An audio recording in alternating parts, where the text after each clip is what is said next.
when I am anxious, casting all your anxieties on Him because He cares for you. 1 Peter 5:7.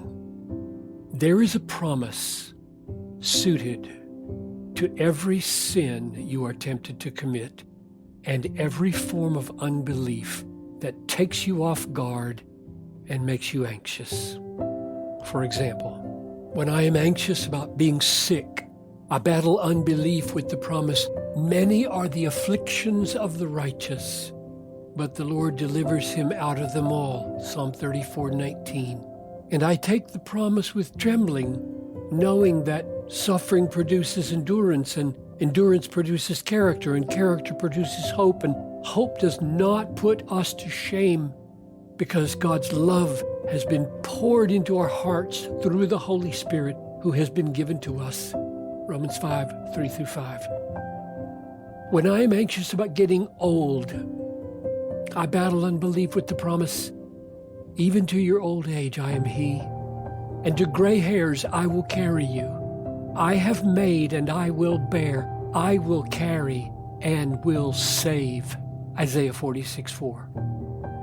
When I am anxious about dying, I battle unbelief with the promise that none of us lives to himself and none of us dies to himself.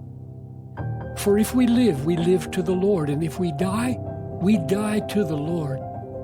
So then, whether we live or whether we die, we are the Lord's. For to this end Christ died and lived again, that He might be Lord both of the dead and of the living. Romans 14:7-9. When I am anxious that I may make shipwreck of faith and fall away from God, I battle unbelief with the promises, He who began a good work in you will bring it to completion at the day of Jesus Christ. Philippians 1:6. And He is able to save to the uttermost those who draw near to God through Him, since He always lives to make intercession for them. Hebrews 7:25. So let us make war, not with other people, but with our own unbelief. It is the root of anxiety, which in turn is the root of so many other sins.